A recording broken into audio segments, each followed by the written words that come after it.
You're highly welcome, my dear brothers and sisters. Today I just want to use this medium briefly, just to make a brief video about Biafra. You know, why are they against Biafra? When I talk there, I'm talking about the British. I'm talking about the Western world. Why are they against Biafra? I'm going to explain to you vividly, one after another, to show you. It's going to be a brief video actually, to show you the reason why the Western nations are against the sovereign state of the sovereign nation of Biafra. Now, you have to agree with me, my dear brothers and sisters, that when you look at what they call independent in the continent of Africa, for example, nations, countries just like South Africa and Nigeria, Kenya, and so many other nations, you're going to agree with me that actually, when you talk about independent, these countries are not independent, because they are actually directly being controlled by what? By the so-called people, by the British, who are the people who still say they are the ones that gave them what? The independence. South Africa, for example, they are not ruling themselves. I mean, everything that is there is being run by the Western world. It's being run by the British. It's being owned by the British. They are, in real sense, they are still what? Slaves to the British people. And likewise, the country called Nigeria, they claim to have independent 1960, right? So, but in reality, there's nothing like independent in that nation. Why? Because everything about them is being run, everything about that country, is being run by what? By the British. They've been manipulated by the British. They've been, turned, through the knot, and they rule everything, many things there. But there's something that you need to catch, about this sovereign nation of Biafra. Now I want you to grab this. Maybe, my dear brothers and sisters, you've not heard about this term Biafra or something, but this is an opportunity for you to get a glimpse and get a concrete knowledge of actually what the fight for Biafra is. Now get this.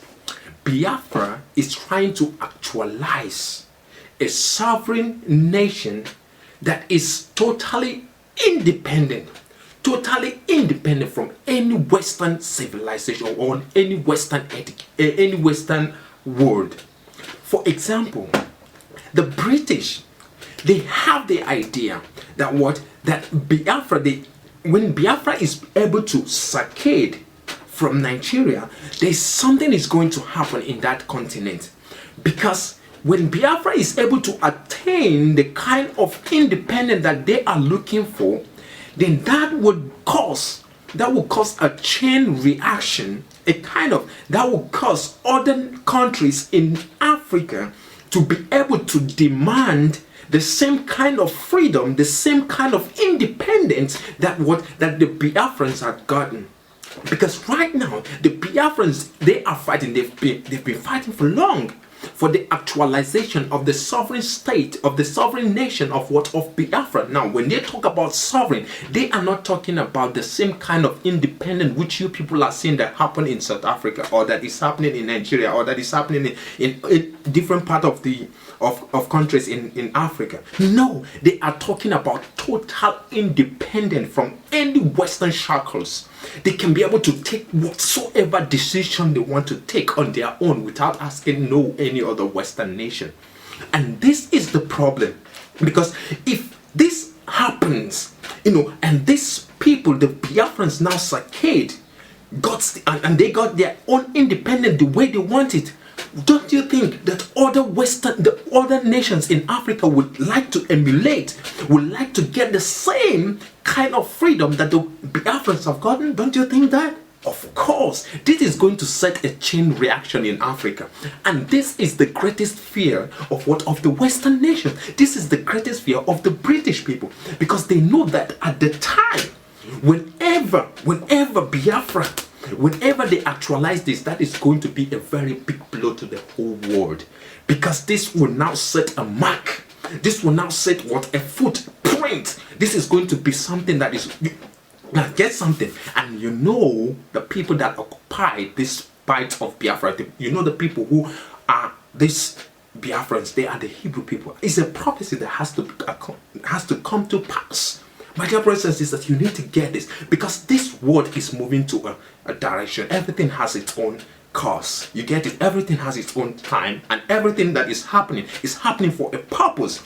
And now they know that this this union which they have perpetuated, they called, Nigeria, that the time is up for the Biafrans to go. But now they are doing everything trying to hinder these people from being on their own. Why? Because they know that, you remember what happened during the Biafran War and every other thing. For those of you who don't know much about that Biafran War, it is a it's genocide that happened during 1947 through I said 1947, I'm sorry for that.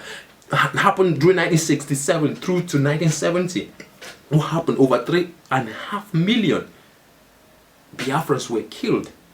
By the Nigerian British military. They bombarded everything, but they sponsored the Nigerian government to be able to do what? To kill the Biafrans, because the Biafrans were trying to do what? They were trying to gain their own freedom on their own. Like I said, the kind of freedom that Biafrans are looking for is not, my dear, do not misunderstand, because I was talking to a friend. He was asking me, he said, what is going to be the difference, between Biafra and any other nations of Africa? I told him, I said, this is where you people are getting it wrong. The independent, the sovereign nation of Biafra is totally different. Why? Because it is going to be a start point from all other nations in the continent of Africa. This is going to be the pivot.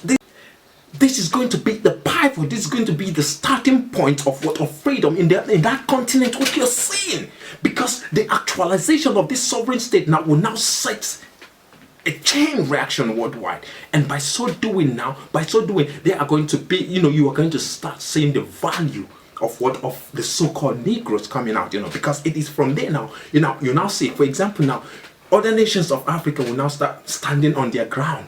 When it comes to whatsoever land reformation, they will start changing their names. They will start removing the names of the Westerners. For example, now they will start changing the names. South Africa, they will change that. They will start changing that name to their own native names. Congo DR and all these places that were colonized by the French, all other places that are bearing the Western names will now start changing their names to their original names, and by so doing, they are going back to what they were before the coming of the Europeans. And this is all going to start by the time that the Biafrans have actualized their sovereign state, their sovereign nation. Don't you get it? So there had to be a nation that has come together and unite to do what? To bring about this freedom fight. So now when that happened, other nations are going to do what? Other countries in that continent are going to do what? Emulate. And by so doing, there's going to be what? It's going to be something that, the Western world will not want to. But either they like it or not, it is going to do what? It's going to occur. Why? Because it has been ordained to happen. The world moves on a course. The world protects at a time. Whenever the season of a thing comes, it comes and then it happens. This is the way it is, my dear brothers and sisters. The time, it has expired. When you talk about, that's the name Nigeria. When you see the way it was being coined, Niger Aya, there are two things that were being added to it. The nigger and the Aya, is something that was being forced, that was being used as a form of, using it to hide the identity of a certain people. So, but this time around now, these people that this name Nigeria was being used to hide their identity, and now those original people who are now trying to do what Sakid. They are trying to move away from that union which the British have formed, and the British do not want to let them go. I'm talking about what is happening at this time. So there is a war. There's a war happening. When I talk about war, I'm talking about psychologically. I'm talking about what verbal. I'm talking about things that I need to go on, in order to do what? To bring about the actualization of that sovereign nation. And it must come to pass. This is reality. So this is the reason why you see the Western worlds. They are trying to do what? They are trying to kick against the sovereign nation of Biafra, because they don't want the Africans to unite. They don't want the Africans to really experience what freedom is like. You get it? Because most of the nations, most of the countries which are in the continent of Africa are they are now free. They claim to be independent, but in reality they are not. They are not. They are being controlled, by their colonial masters. This is why they call them colonial states or countries. This is why they were being colonized, So they are still what? They are still slaves to their masters. So by the time Biafra is being actualized, what happened is Biafra is going to give them a light on what actually freedom looks like. You get it? And by so doing now, you will not start seeing them, all of them trying to do what? They will not start coming out. Coming out from what? From that falsehood, from that what? From that deception, from that man. So, and this is exactly what panics most of these Western nations, because it is going to cause a chain reaction, and they know the power that is in there. And when that happens, the Western world are finished. You get it? So this is happening, my dear brothers and sisters. I wanted you to get it, to know that Biafra is not just any kind of freedom. It's not any kind of fight. I mean, when you talk about the actualization of that Biafra, it's not. It is something that it is deep.